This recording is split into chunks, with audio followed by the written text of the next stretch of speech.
All right, well, the recording's there, so you know it's real. I'm gonna call the meeting to order at 6:29. Can we do a roll call? Of course. Alrighty. So Chair Campania. Present. Thank you. Vice Chair Martai. Here. Perfect. Thank you. Commissioner Boldenwick. Here. Thank you. Commissioner Bond. Here. Thank you. Commissioner Bowen. Here. Thank you. Commissioner Cancino. I think we are waiting on. Commissioner De Natale. Here. Thank you. Commissioner Foley. Here. Thank you. Commissioner Hobson Cord. Here. Thank you. Commissioner Maharaj. Present. Oh, perfect. Thank you. Commissioner Ramos. Present. Perfect. Thank you so much. All right, cool. Thank you. Hi to everybody. Nice to see you. So next thing up is an agenda review. So we're going to do approval of minutes. We are going to do citizen participation. We'll do unfinished business, new business, check in from all of our subcommittees, and then we have our closing moves, like items from the commission and staff, correspondence that are attached, and adjournment. I'm actually going to pass it to Angela because she has an introduction that we're going to do before we move on. Thank you.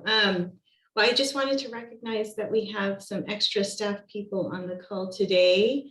Gabriella, Ferpo, and Aaron O'Brien. So I think some of you are already familiar and have seen Aaron anyway in some of our meetings. Aaron, did you want to start by introducing yourself? Sure. Good evening, everyone. Aaron O'Brien. I'm a supervisor here in the Parks and Recreation Department. I've had the pleasure to work with a few of you on different assignments and tasks, cultural arts related. I'm currently helping Ursi and Michael and Risha with our master plan. And I know I worked with Sarah on the fundraising. So getting to know a few of you guys. I do have an art background, and I'm just excited to be here and listen and see what you guys have to offer. Thanks for coming today. And then I've also invited Gabriella Ferpo to join us. And part of that is because one of our announcements, which Catherine might get into at the end, is Catherine is leaving us. So she's got a great opportunity lined up. And I am personally very sad because she's just been such a joy to work with, but it also has technically been so great for our department and has helped us get through so many challenges with COVID and everything. But we are also very fortunate to have Gabriella, we call her Gabby, on staff. And if you've come to our office, you may have met her, but Gabby, did you want to introduce yourself? Sure. Hi, everybody. I'm Gabby. I work as an admin in the Park and Rec office doing clerical work. And if you ever call our office, I answer the phone usually. I am excited to shadow Catherine during this meeting, and I'm looking forward to working with all of you. So hope to get to know you all. Hi, Gabriella. Sorry, Catherine, to see you go. Maybe I'll stop by and say goodbye before you leave. Thank you. Yeah, I'm happy, sad, one of those things. But Gabby is great. She's going to be a great resource for the commission and continue to be so for the office. So all good things. Thank you, Catherine. I appreciate it. Yeah. All right. Well, thanks, Catherine. Appreciate all the work that you've done, keeping notes of all the stuff that we have going on. And thanks for being here, Aaron and Gabby. Always nice to see you. Also, shout out to Greg. I haven't had a chance to say congratulations, but way to go, man. You deserve it. This has been a long Congratulations, time. Greg. Yes. Thanks, man. I was waiting for you to congratulate me. I know you were waiting on that one. Just you. Yeah, exactly. I also want to make sure that we note that Crystal's here. Hi, Crystal. I like your background. So I think we are all good to keep it moving. So we have approval of minutes. Does anybody have any comments on the notes and minutes from November 18th meeting. All right, cool. Not hearing anything, so I'm gonna keep it pushing. Unfinished business. We have 3 things here. First up is gonna be Parks and Rec COVID-19 update. Then we'll move to selecting media for our July and October shows. And then we have a San Mateo County Arts Grant update. So passing it to Angela for the Park and Rec COVID-19 update. Yeah, so I was hoping that we wouldn't be in the state we're in, as I'm sure you all are familiar with the impact of Omicron on operations and just life in your personal and work lives. It's been tough. And I think particularly so, you know, we've been in this boat over the past 2 years, but the difference is we were closed in a lot of ways or had minimum levels of program going on. But since the citywide reopening in August, we've really kind of moved forward full force. We hosted several fantastic and successful events with like 1,000 people there.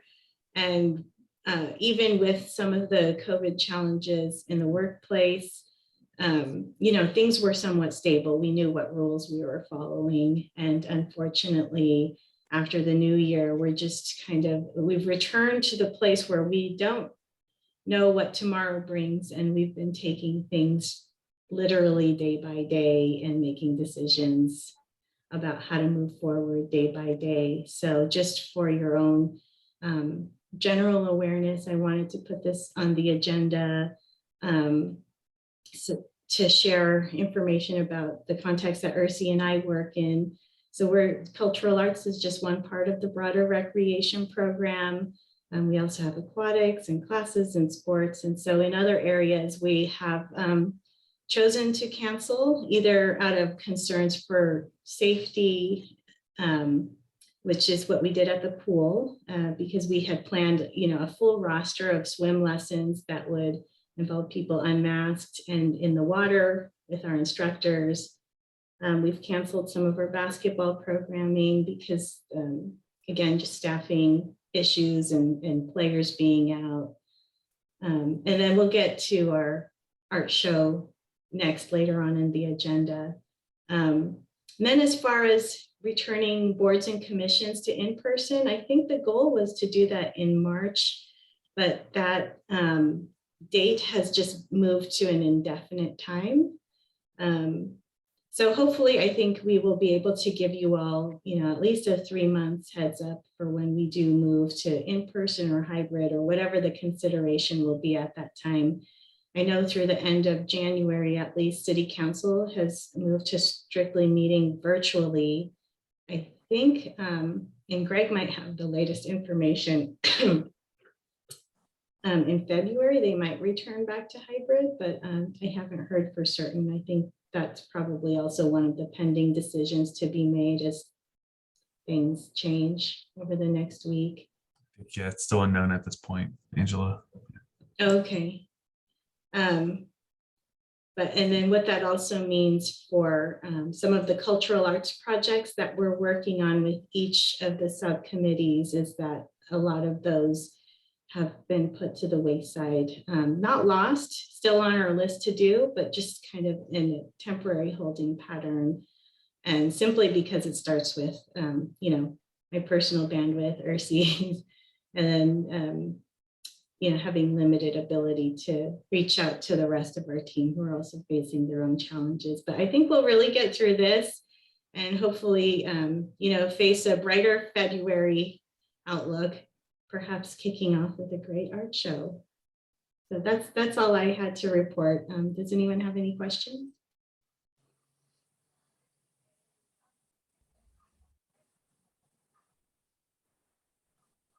Okay. Well, thank you. Thank you. Next up, passing to Ursi to discuss the next 2 topics of our upcoming shows for the year. Hi, so yes, so the decisions were made for the first 2 shows.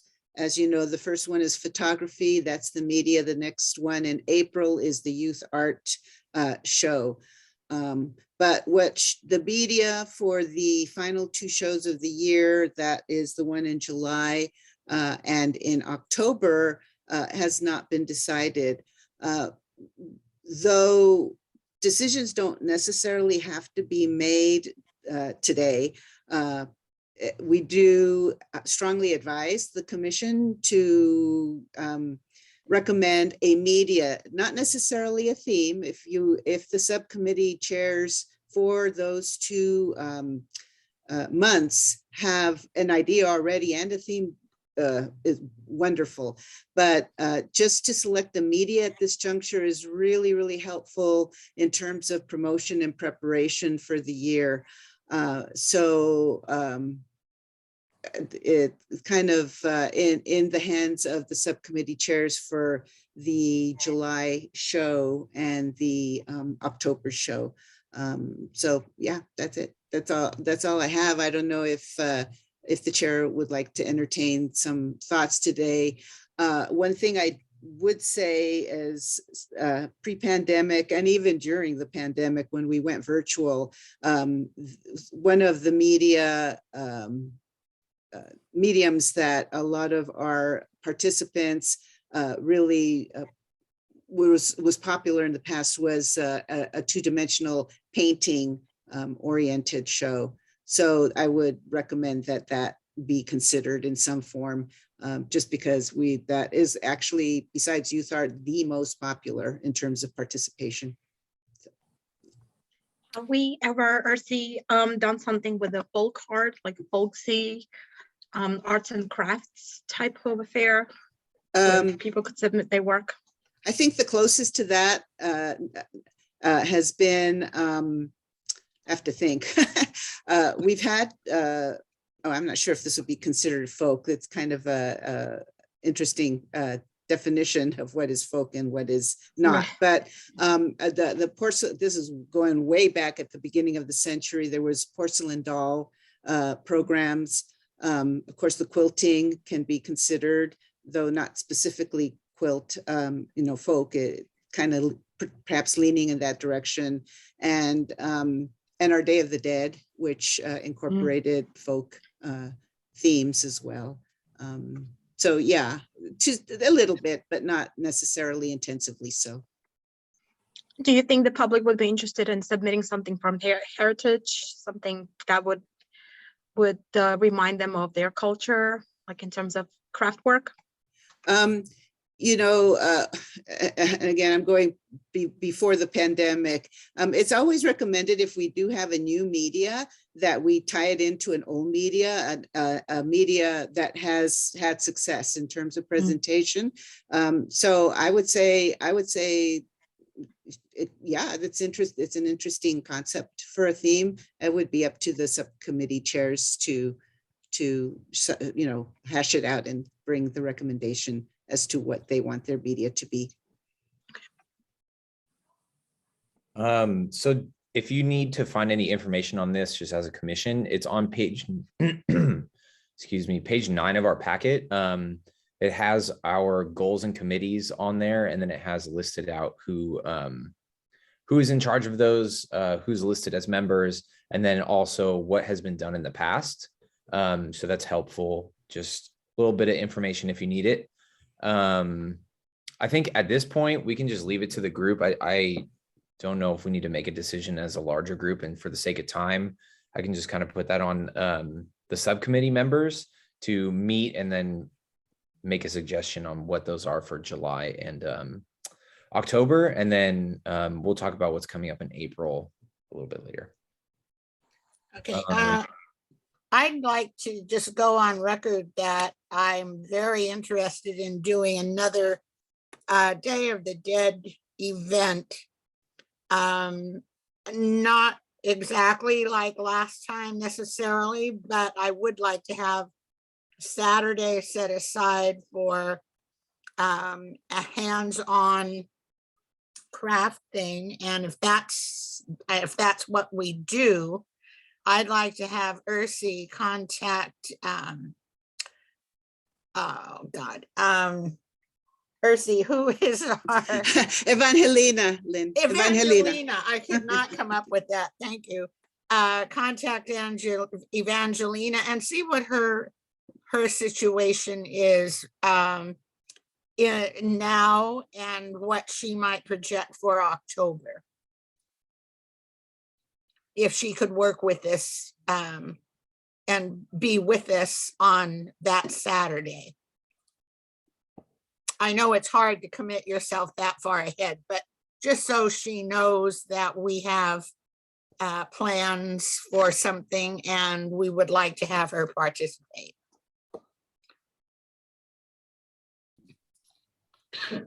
And I do see, sorry not to detract from Lynn's comment, but I just wanted to note that Crystal also has some comments to share. Yep. Oh, thanks, Angela. I was just wondering, I mean, I know we might be kind of past that topic now, but have we or do we have something for like short films or digital stories at all? That's kind of becoming like a big thing right now, especially in a lot of the schools.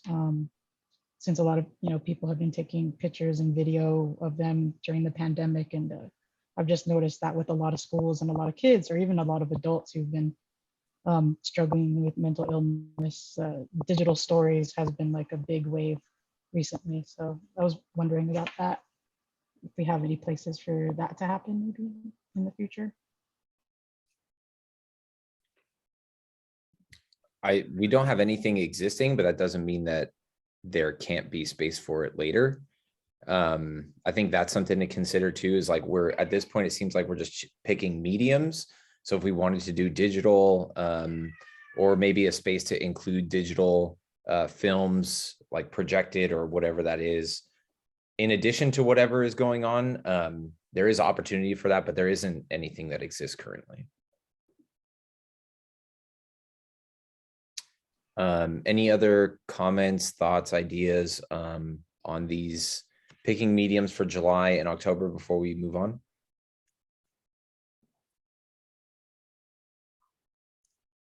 All right, I'm going to pass it back to Angela. I didn't unmute myself fast enough. Oh. Just to clarify,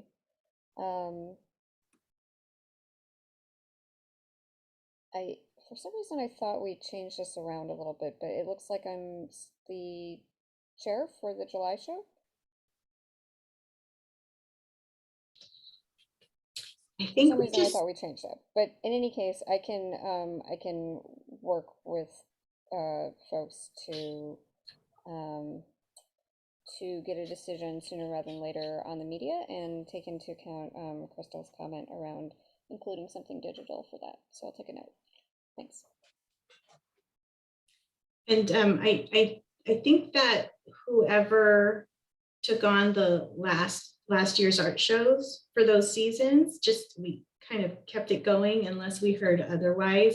But that's not to say that this is a fixed list. Like, I think if people wanted to change their membership, you just have to let me or Ursi know, and we can, if there is space, depending on if people want to join or back out, work with you on that. Okay. All right. Thank you. Passing it back to Angela for San Mateo County Arts Grant update. So good news, we got an award of $2,250 from the county arts program. And so it was called a trust-based grant, and I think it's a pretty open-ended agreement for what art organizations can use this grant for. So there are a few things on the horizon that we could potentially apply this grant to. I know in past meetings, I have asked the commission for some feedback and guidance, one of them being a poetry box. And I also just wanted to mention that Greg and I recently met with some staff from the city manager's office who are launching a Cultures United campaign, and I forget what it's called now. It was a healthy, something about health and wellness, as well as a desire to include more service groups and our concert in the park. So not all of those are directly tied to art, but I think that it's just to say there are some initiatives coming up that could lend themselves to tie in nicely with art opportunities for performing artists or featuring artists or building art community. Some of those things, I'm just waiting for a little more information about what these initiatives are. And I think staff on that end just need some time to plan it out. But there could be some opportunity for us to bring art in. And I think that was one of my pitches that I wrote in our grant application, was that this funding could give us some flexibility to enhance programs as opportunities arise, where it would have been a challenge to our budget to do that beforehand. So just wanted to update you all on that. If you have any other questions or suggestions, please let me know.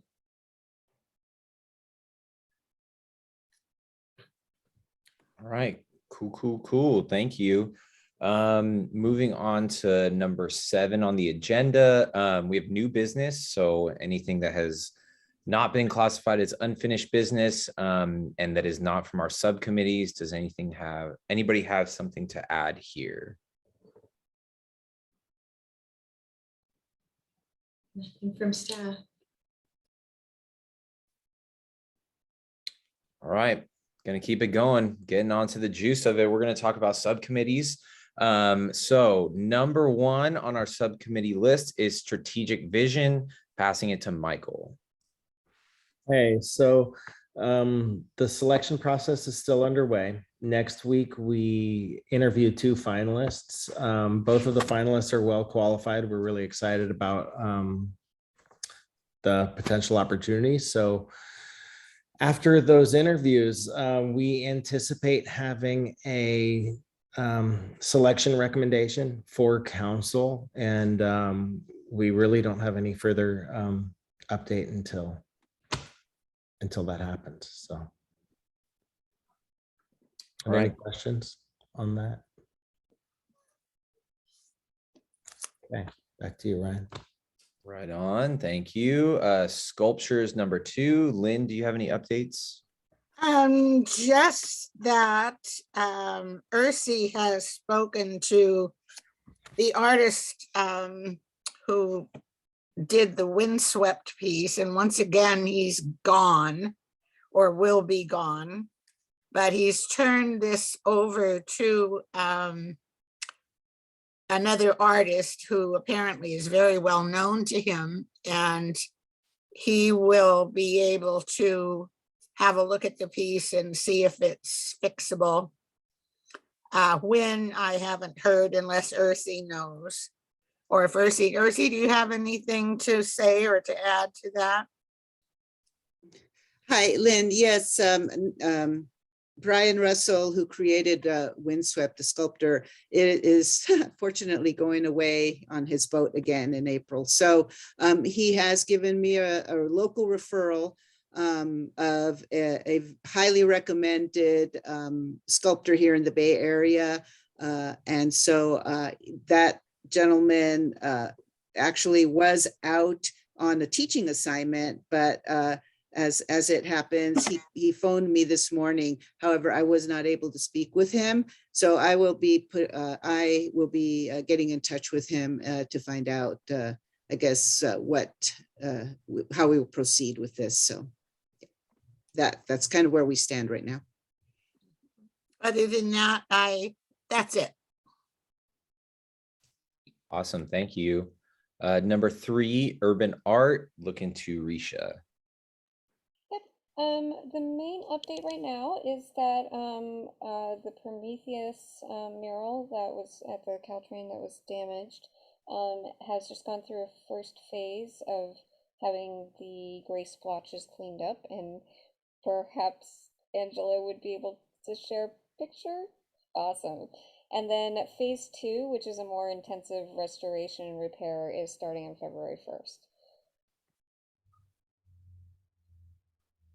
Oh, wow.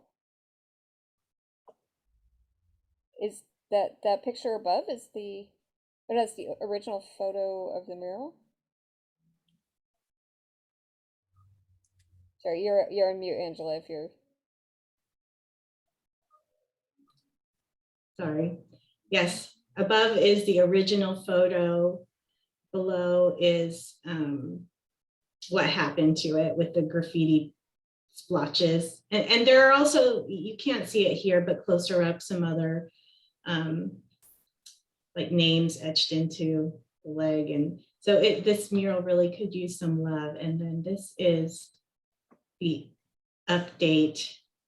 I think this is, Ursi took this 2 weeks ago, maybe, with the splotches removed.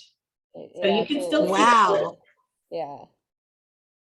That's great. it will look really nice once the full restoration is done. That's all that's left? Is that there right by the flame? It might have even, that part might even be gone now too. This isn't the very latest. They finished their work on the 12th. So maybe they. Who did the work? This is Presidia Eyes. Oh, Presida Eyes. Oh, Presida. fabulous. That's wonderful. Just the fact that they've been in town is, I was on their website a couple of days ago, and I hope they put this on their website as one of the things that they've been doing, because they do have a lot of restoration work, and that's amazing. That is really amazing. Yeah, the artist. Is anyone familiar enough with what's going to be there? Is there anything that's going to be around this other than just a parking lot? I mean, is it close to the area where you would board the train? Is it visible from there? So the area where you board the train is just to the left of this photo. People who are on the platform could see this, but it's a long platform as well. So yeah, it's really for the pedestrians who are accessing the train through the parking lot or from this area. So to the left of it would be behind it, right? Right over here. God, that thing is really amazing. It is. Cool. I'm glad Very we had a good. picture. Thank you. Cool, awesome. That was the very first thing that the Cultural Arts Commission ever did in South City. So I'm glad that we're able to preserve it. It's really cool. Oh, yes. Yeah, fun fact. I didn't know that until Carol told me. So there you go. Okay, number 4, youth art program. So we're going to talk about youth art show and the youth art scholarship. I will pass to Sarah on this one. She did all the work. Hi, everyone. Brian selling himself short. We worked with Ursi and Angela to pull together some initial guidelines for the upcoming youth art show. And so the dates that we've set for the in-person, if we're doing an in-person show, will be April 29th and 30th. And if it's virtual, it's kind of to be determined, but I think thinking about sometime in May or June. So in terms of the guidelines that we've come up with, we've sort of left everything open as we've done in the past. And so in terms of eligibility, it's open to all ages. For media, we've opened it up to both 2D and 3D art. And for application, we've decided to not have a fee requirement. We really didn't want there to be any sort of barrier to entry. And then in terms of the entry limit, we've sort of opened it up to 3 pieces, but also depending on what we've done in past years, which is something that I think we'll need to flesh out a little bit more with Ursi and Angela. And then in terms of the theme, Ursi actually called our attention to the really great fact that I guess April is Celebrate Diversity Month, and we thought that would be a really excellent theme for the Youth Art Show. So that's sort of where we've come to on that. And unless there's any questions, I can move on to the next item, which is the Drago Youth Art Scholarship. Okay. And so there's really not much to say on the scholarship other than in terms of the amount, we've placed the amount at $3,000 for this year, which is very exciting. And it's up to 3 finalists that can be selected. And yeah, we're really, really excited. And I believe the deadline there is April the 18th. And that's all I have. Unless you had anything else to add, Ryan or Ursi or Angela. No, thank you. Great job. All right. Cool. Looking at the photography exhibit coming up on February 11th and 12th. We should be setting up soon. I'm excited for this one. I love the theme. So I'm going to pass it to Paula Claudine. Excuse me, to the chair, Ryan, if I may. I'm sorry, a little delayed. Going back to before you move into the photography, just on the scholarship,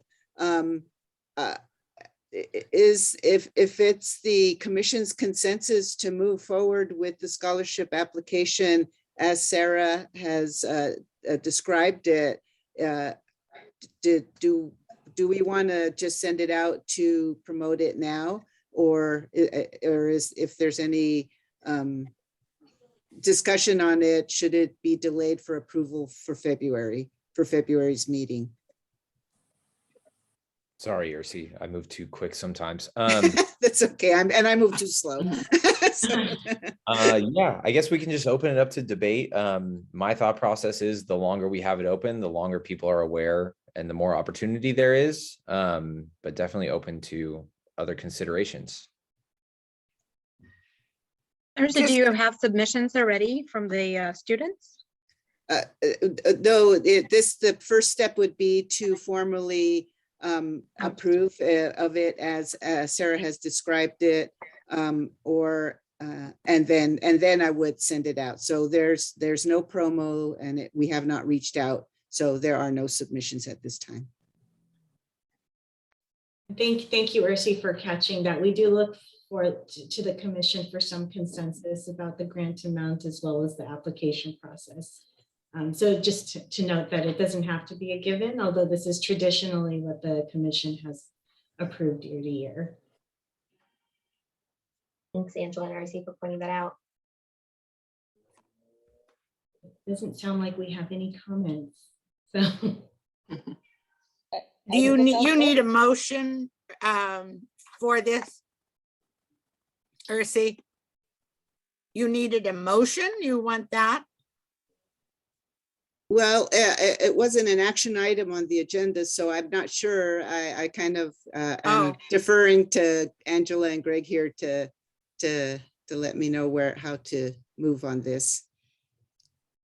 I think Risha had a comment as well before we voted. I was just saying, I think it sounds great if we want as a commission to have a motion to move forward. That also sounds great, assuming that's okay.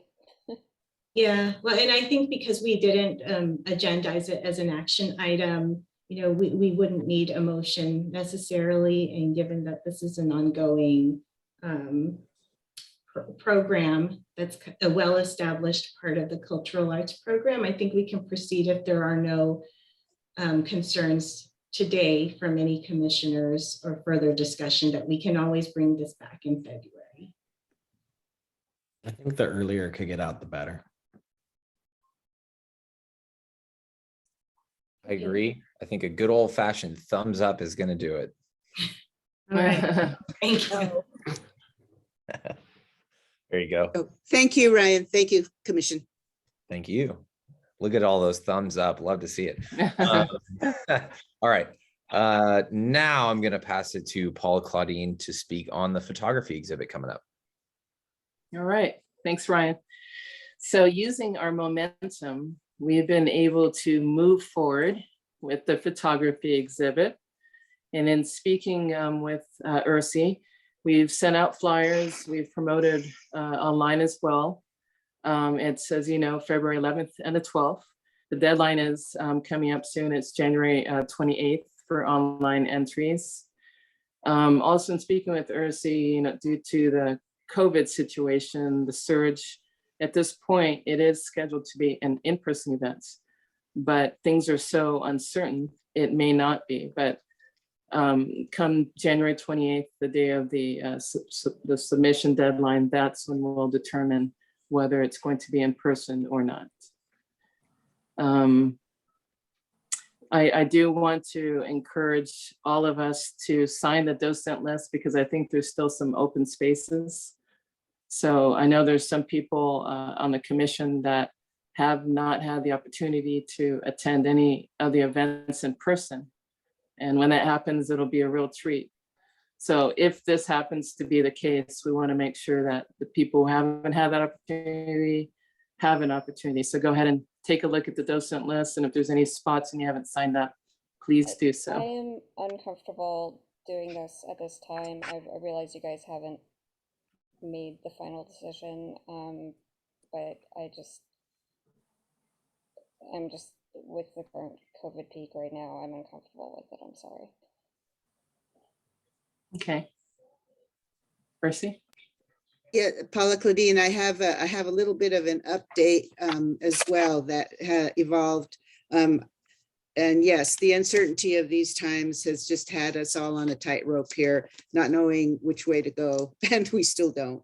But just perhaps to help inform ultimately the decision, I can let you know that as of today, we have 8 art submissions online by 5 artists. One of them is our Commissioner Di Natal. Thank you.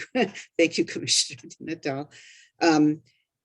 And Angela has a list of our old docent lists, which normally would have been passed around so the commission could put their signatures in. I think you have it, Angela. To date, we have only 4 commissioners that have volunteered for 3 time slots, and that is the receiving of art on Wednesday, 1 commissioner for the hanging of art on Thursday, and 2 commissioners for the first part of the opening on Saturday. So the survey is still up, even though we're still indecisive as to what's going to happen. A lot of items will factor into if the show is a go or not. COVID surge, one of them, and staffing is the second big, as Angela alluded to in her first report at the beginning of the meeting. And I am a little bit encouraged that we have 8 submissions, but we're, we're trying to, well, first of all, to see how many more we'll get in the next week. And then just see what the situation is, both within the department here and staff and with COVID to see if we're going to move on. We do, because this is an online entry, which is the first time we've ever done this, we should have a virtual program. So the only thing in question is the in-person, and even for those of you that remember in-person exhibits of the past, even if it will be that expansive, it might be a very stripped back event if it happens. So even if you are able to, you think you can participate to docent, did any of these slots, please complete the survey. Yeah, this will factor into, because we do need docents to, if we do have an in-person, to have this event happen. So I have a question. Should this be decided to be a virtual event, how does it change what the docents do? Well, we'll contact you if it's in person. I mean, if it's not in person, actually, then you're off the hook because it'll all be handled by us, by staff. But yeah, it would be helpful to know if you can participate. And I'll certainly, as soon as a final decision is made, we will of course inform you and try to get the messaging out to to the community at large and artists and whatnot. Is there a way for virtual docentry to happen in that sense for this event, as opposed to, if it's decided to go virtual, considering, obviously it's always been in, we know what the roles would be doing in person. So is there alternatives if people sign up for being docents that they could do virtually? It's virtual. It'll just be similar to what was done in 2020, where we just put the page up. So I don't believe there'd be docents needed necessarily. We're just going to have to cross that bridge when we get to it. Okay, sounds good. Percy had a quick question. Would it be even possible, say, in case we don't know by January 28th still, right? And say the uncertainty hits us, and rather than going virtual and put all that work on you guys on the staff, just push the exhibit maybe a couple of months later, kind of reschedule it maybe later in the year when things are a little bit more certain. That I think that's where we're going in terms of the search. Maybe February is still kind of a little bit too in the flux.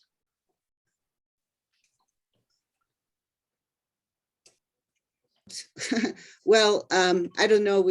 I guess have to look into it. The thing is, we've already received the entries and the promotion has gone out, and the expectation by those that have participated in the past and community members that log in or come to these things, that's what their expectation is to see it in February. So I couldn't say for sure if it could happen, but yeah, I kind of be not recommending that, but it's possible. Thank you. And I don't know if this is the forum to share this or if I should take it offline with you guys, but I'm really just don't feel like it's appropriate to plan for having it in person. We may have just peaked in the Bay Area on Omicron, but a peak doesn't mean it's suddenly going to drop off right away. We're going to still have very high numbers, and I think something that encourages the public to attend something that is not that is obviously social, as wonderful as it is to experience art in person, it feels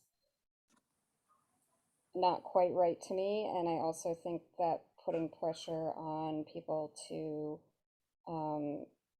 participate in meeting up with the public in a way that is not necessary to their job or to their health, or could be detrimental to their health, also feels uncomfortable. So I just want to share that, and I know you guys will make a decision based on a lot of different factors, but we may have just peaked on Omicron, and that doesn't mean that the numbers are going to come down immediately. Yeah, and from a staff perspective, I think that's a fair point, Risha. And that is definitely something that we, the commission can consider tonight as well. I mean, typically we do heavily rely on the commission to, docent these events. This is a very unique circumstance, and do look for your feedback on that end, and certainly don't want anybody to feel pressured to do anything that you're not comfortable doing. So thank you for sharing that. And then I did want to know, I saw Michael's hand up. Yeah, so I appreciate that as well, Risha. I understand your concerns. I'm glad you voiced them. As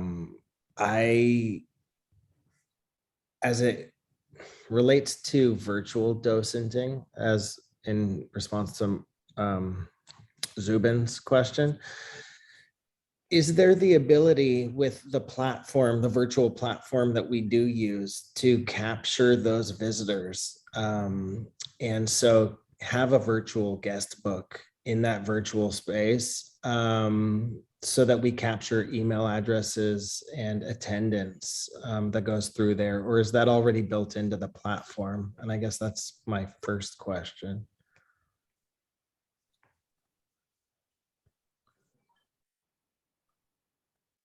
Michael, as far as I know, it's I'd have to look into it a little bit more, but I'm not sure that they can capture that much detail. Okay.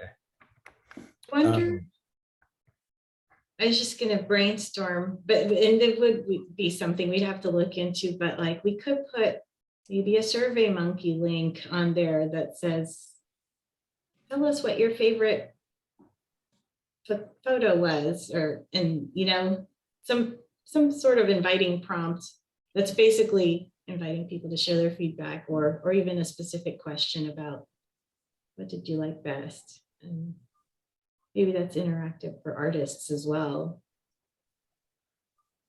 Or see, do you know, I'm not familiar with the software, but do you know if it has like some way where you can embed the HTML into another site? Like if we were to embed it on our main site and above it have some sort of custom field that would basically be a form, or no? What I've done is links. So I link over that is possible. Yeah, I'd have to look into it, Greg. We can look at that. I'm not saying impossible. I'm saying just got to research it a little bit more. If I could just chime in here, there is a way to do like when people go to a Zoom link, that it actually just sends them to a different site first before even opening up the Zoom link. We do that all the time with some of my other meetings. And then too, you could embed links, you could embed images, you could embed forms.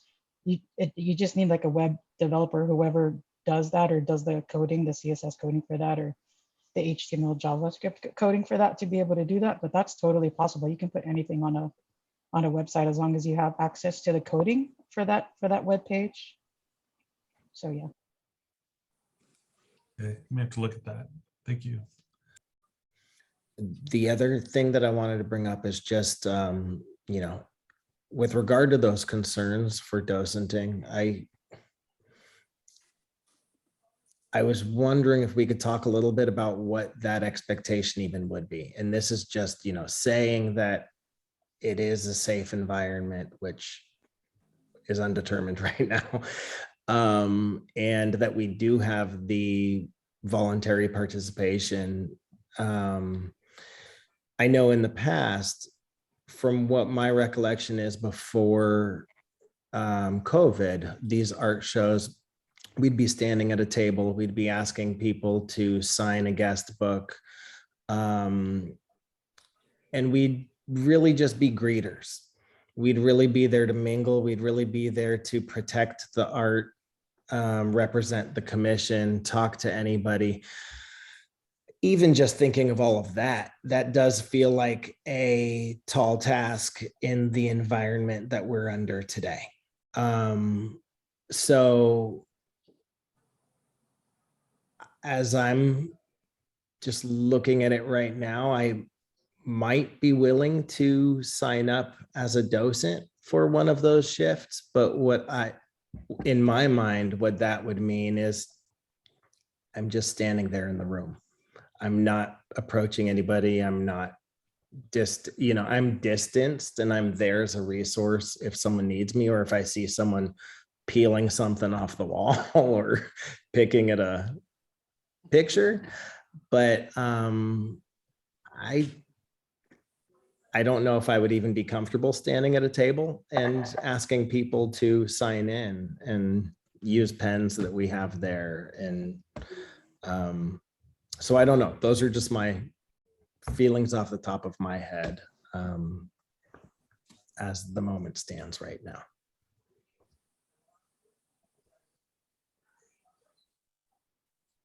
I'll actually follow up on what Risha and Michael has said. Again, I bring up virtual docentry, again, not to create a new term here or anything of that sort, but again, the list was highlighted publicly right now in front of this group, and it looks like the people whose names are not on there are not interested or trying to, it just kind of, so I think that's one thing that's concerning, is I would be very interested in volunteering, but I am also very concerned. I do have an 8-year-old son, that I need to be careful of. This is our 3rd year of doing this. I'm going to bet probably by the 20th, we're probably going to decide this is probably going to be virtual. I don't foresee this, just the numbers and everything just going down dramatically over the next 2-3 weeks. So I think we need to start being prepared as a commission that we need to have these alternatives for all of these events, especially going into this year. This is our third sequel of COVID, if not the fourth, fifth wave, whatever you want to call it, happening. Because again, kind of like what Michael said, if, you know, even if you're standing there, it's concerning to me too. And I would be more than happy to help out if there's a virtual alternative of some sort, you know, in that sense. And I'm sure we could probably put our heads together in a short time frame, be able to doing that. But when we're only looking at it as just one person and hoping, you know, finger to wind that, you know, things are gonna get better, which they're not. Okay, they're just not. This is normal now. This is just part of our lives. It's not just going away like that. We have to have a plan B or plan C so that we still have continued participation. And I do feel this group is very forward thinking in that. So I'm sure we can create some alternatives around that. And there probably is something of some sort, even if it's not what the show used to be in the past, we could do some virtuosity in that virtual, whatever, virtual aspect of this. And we might, some of us more might volunteer to docent in that regard, not just this event, but other events. I'm just going to interject and say it sounds like we should probably consider making this virtual. Yep. And I don't know if that's something that we need to think about a little bit more. I mean, we're not going to have another meeting by the time that this show comes up. So I just want to consider that and see if that's something we as a group want to vote on. I also know that Paula, Claudine, this is your show and you know, you're running the subcommittee too. So I don't know if this is something that has come up, but I'd like to hear from you if possible. And then, you know, it just sounds like we don't have a lot of people signed up for this, or, you know, we have a lot of risk that comes with this. So I think that it's totally fair for us to think about moving this show to a virtual space. Yeah, Ryan, yeah, I do agree that it should be virtual. I mean, I've signed up, but, you know, I'm taking care of my dad, who's actually going to have heart surgery 2 days before that event, before the day I'm supposed to be working. So it's more than likely I probably won't be able to, you know, keep that time and day. But it is scary right now, and we want to all be safe. And, you know, there's a lot of, you know, interaction with people when you are docenting, and it's just not the right time, I believe. So I think, you know, it is a good idea to have some sort of a backup plan, because we are living in these virtual times, and it's not, I don't think it's going to go away next month or the month after. So something for us to really think about. But this particular show, it's only a month away. I really think also that it should be a virtual event. Thank you for sharing. Yeah. I guess I don't know if there's anybody that is really, you know, gung-ho about having, you know, this as an in-person event versus the virtual. And I think for the amount of entries that we have, I mean, that really shows too that people probably aren't as willing to do that. But since we were planning for a later virtual show or weren't we planning for a later virtual show once we had the physical show behind us? We could shift just to that. If we only have 8 entries or less, maybe we can even look to, and those folks are still interested in putting something physical in a space. Would we be able to use the MSB building's window display so that people coming through for classes as they resume? Oops. So Michael, you actually read my mind. That is one of several plans that I've been discussing with Angela as a possibility if we still stay in very small numbers of art and in very small physical sizes of the art too. I can only put up so much art in that window. So again, it'll come down to what we get by the 28th. Because the other thing is the way we're asking for art is actually very different from what we used to do pre-COVID. We have the online component where our artists deliver or send their entries online by the 28th, but knowing that we might have had some old school artists that are not comfortable with online anything, we left it open that they could also drop off on the day that we would normally collect art physically, which was Wednesday. So I have to kind of give some thought, if we're going all virtual, how we're going to notify the public of that aspect. But yes, we are looking at that scenario too as an option to have physical art in the window if we get small numbers, small quantities. And in that case, we just have to talk about how that is approached in terms of collecting that art. So I guess what we should hear from next is city staff, and then Ursi to kind of propose a solution to a problem. I'm comfortable enough going in person, and I signed up to go on Wednesday and now Friday. So if there's a way that I can help, like scan photos to go digitally or anything like that, I'd be happy to help. But yeah, I think it's fair to hear from city staff. Like, are we throwing too much of a wrench in the system if we're moving this to a virtual space? Like, what is that thought as well? Because you're 50% of this group as much as we are, Before we get into that, I just wanted to note, I see Crystal's hand up.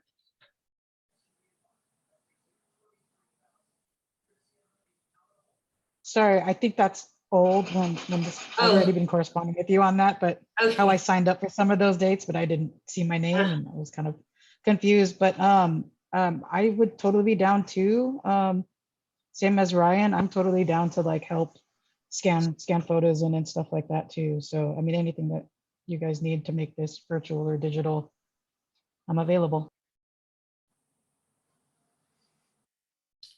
Okay, thank you. Well, credit to Ursi. She's been preparing for the scenarios. I mean, we could make the call to go virtual sooner than the 28th. I think, not hearing any oppositions to that and hearing your concerns really helps us make a decision. I guess from here on, it's just more the communications plan then, which I know Ursi's also kind of figured out. We actually did discuss just moving this virtual at the beginning of the month.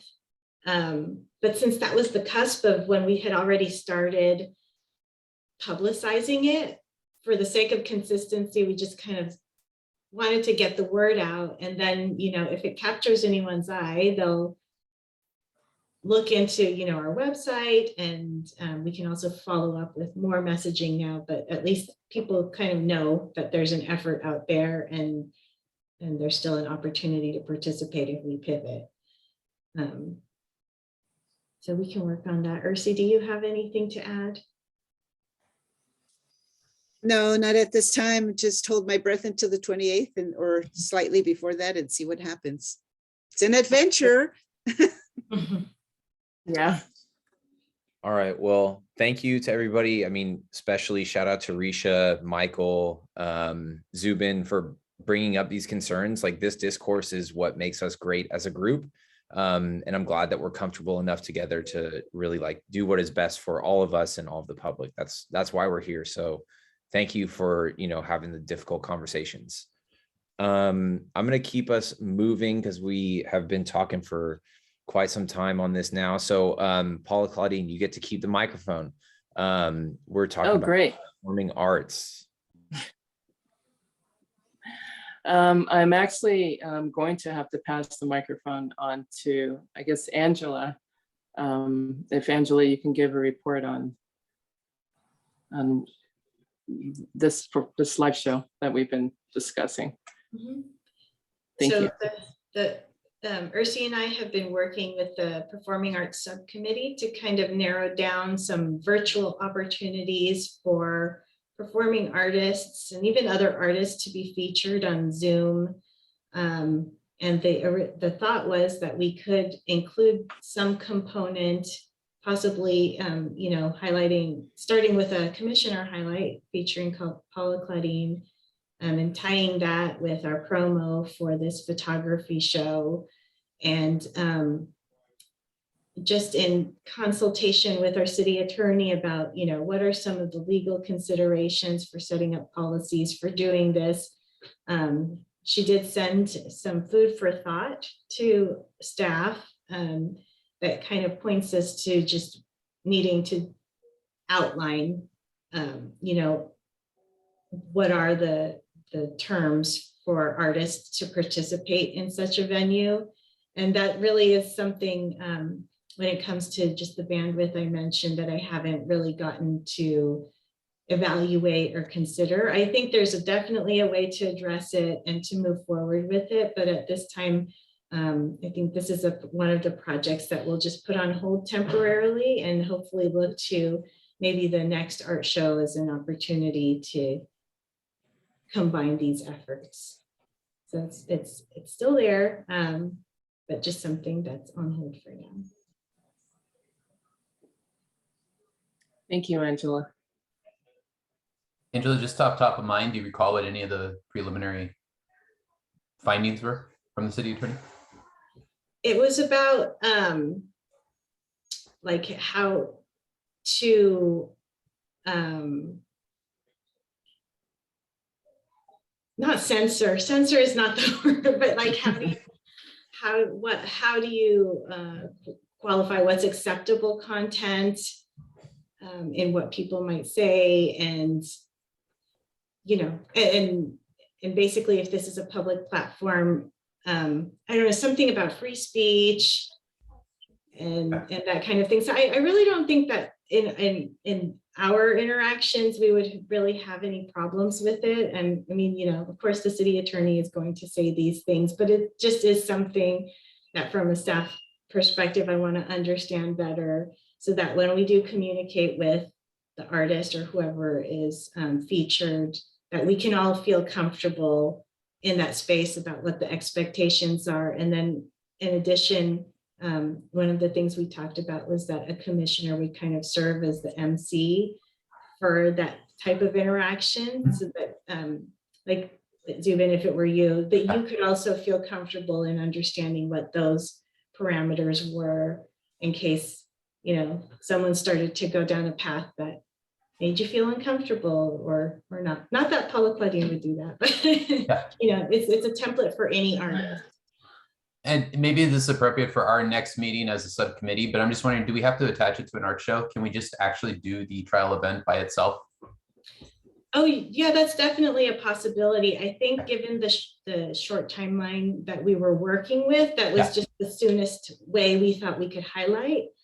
But with more time, I mean, this would be a great thing we could include in our activity guide where we have all of our recreation classes, because I think that's where people who might not even be looking, it's an opportunity to catch their eye versus, I mean, as much as we do our postcard mailers or even digital communications, it's not the same, I think, as if we have it on all fronts, on paper and online.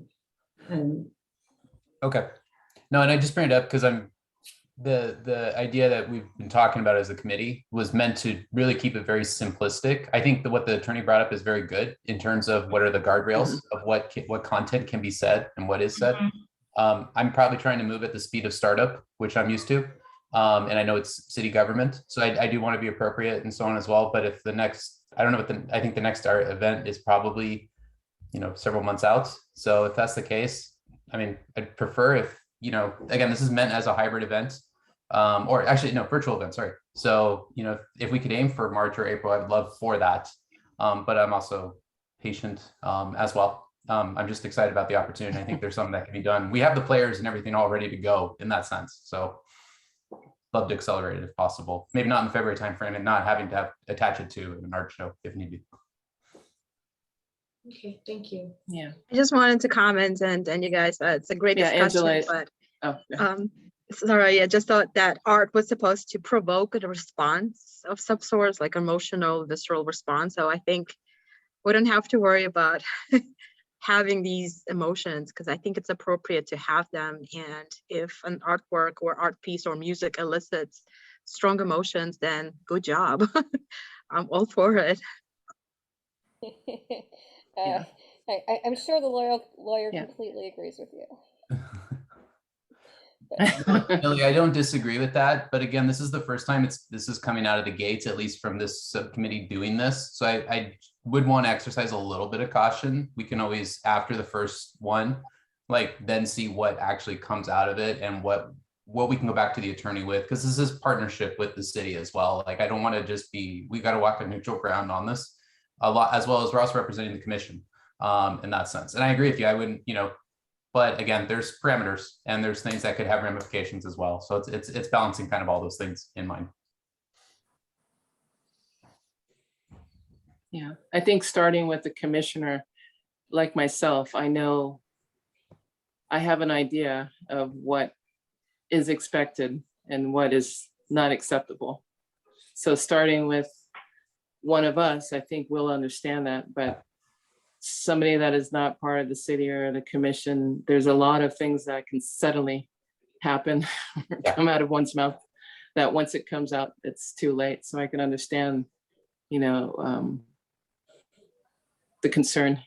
Yeah. But maybe, any kind of a TV show or, there are those guidelines, certain guidelines, and, just have to come up with those guidelines and a list and, be clear and work on that so we can get this going. Because I think this would be a good show.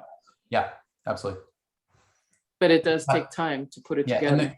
And it's a pilot program, so I would want some control as a committee and also us as a commission to know what we can kind of anticipate what the expected outcome would be. Because we can always expand it, but we want the first one to come out the gate good. And again, we have everything ready to go. So maybe we could set up a meeting in the next week or two as appropriate to see what we could do to expedite that. And maybe one more note on that.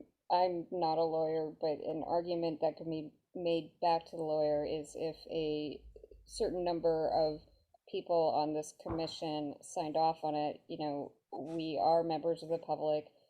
It would be the judgment of good taste of the public is kind of, in my understanding, one of the ways that these things are determined. And so perhaps putting a little faith in the commissioners that we would not approve something wildly obscene.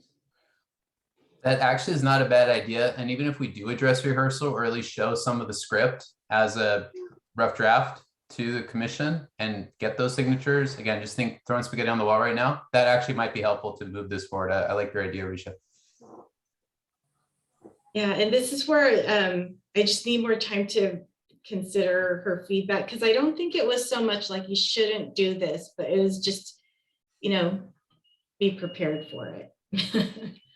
And I think that's the part that, like I said, there's a way to work around it. We just want to be prepared. When you get a chance, Angela, if you could just share it with our subcommittee, that would be great over the next day or two. That would be fantastic. Just that we can we'll take on the heavy load lifting and, do that. So we know how tight your bandwidth is. All right. Thank you.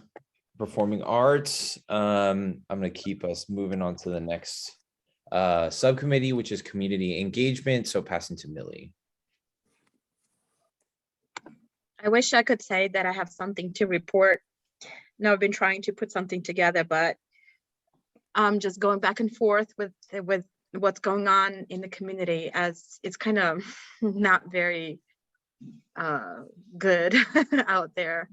So I personally didn't have a chance to put anything together to reach out to the subcommittee and do anything. I thought we're going to do something with the show, but it looks like we may not even have that opportunity to engage with the public. It's not very safe out there, and I can speak from personal experience. I wouldn't even recommend going outside and talking to people randomly at this point. But hopefully things will improve, and I'm still kind of trying to see if I could put together some sort of a subcommittee meeting where we would I don't know if people are still comfortable meeting in person, but even virtually at this point. And I reached out to a couple of you guys, but I know it's not going to be possible this month. So we'll have to wait and see what happens. That's about it. I don't really have anything else to say. All right, thank you. Tough time to engage with community right now. Okay. Gonna start to, I guess these are kind of our closing moves.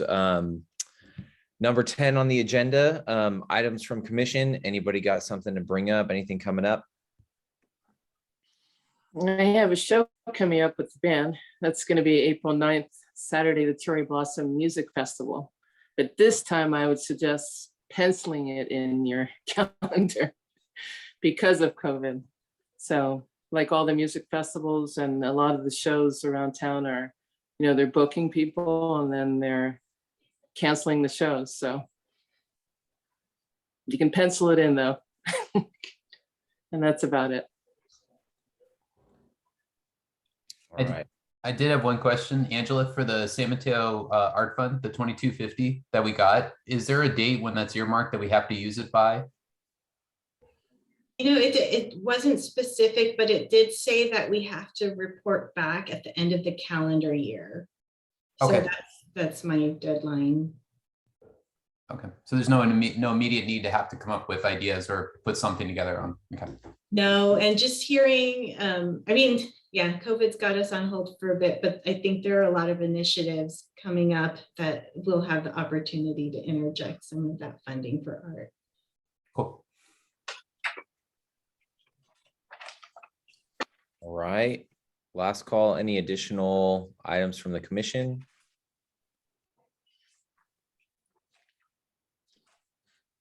All right, moving on to number 11, items from staff. Anything that has not been mentioned yet? Sure, I have a few items. So there's a testing site open now. A COVID testing site recently opened at 616 Linden Avenue. And that site is operated by San Mateo County and will operate through Friday, tomorrow, January the 21st, from 8 a.m. to 12 p.m. with about 200 tests available per day. Next week, though, starting on Monday, the 24th, that testing site is going to scale up to provide about 2,000 tests per day and operate from 8 a.m. to 4 p.m. And that's going to be Monday through Saturday. So we anticipate having this site open through the end of February, and residents will be able to pre-register at the county's testing website, which is smcgov.org/testing. So good news for testing and the surge at hand. That's good. I just wanted to share the feedback I've heard from people who have gone there is the results come back super fast, like next day yeah, I think it's next day. So yeah, Do you which guys is happen to know if it's antigen or PCR? I think it's PCR. Wow. Greg, do you know if the Linden? Yeah, they're PCR tests, and I've heard their chain of custody is that they board a plane that day with the test, fly to LA, get the results back like the next day or same day and come back. So people are getting their tests back super quick right now. I think it's a little under the radar, but yeah, it's pretty good turnaround. perfect. Another item that we wanted to discuss is the new payroll process for commissioners. So prior to the holiday break, we did have that paperwork of the W-9 and the EFT forms sent out all of to our Board of Commission members. And so we do have about 6 commissioners left that we need to get on file with our finance department, since we're switching from that payroll process to that accounts payable process. So it's also by commission. So we're not able to start with the payment process until all of the forms are in. So if you could send either to myself up until next Thursday, or Angela, we'll be happy to get that along to finance. And feel free to reach out if you have any questions as well. Oh, thanks for that link, Angela, to the testing site. And then just to close out, Angela announced earlier that I am moving to a different agency. So my last day is next Thursday. So bittersweet news, but I did want to take a moment to thank all of you, our commissioners. It's been a pleasure to assist the commission, and really in the short amount of time that I've been here, less than 8 months, to see all of your hard work and visions come to fruition. So I also wanted to thank Sharon and Greg and Angela and Ursi, especially for your example of hard work and perseverance. I think with COVID, we're all aware that it's really made us adjust in both our personal and professional lives. And these individuals really advocate for those changes in the community that you want to see. So I just wanted to thank you all and let you know that it's been a pleasure to assist on the commission. And that's it for me.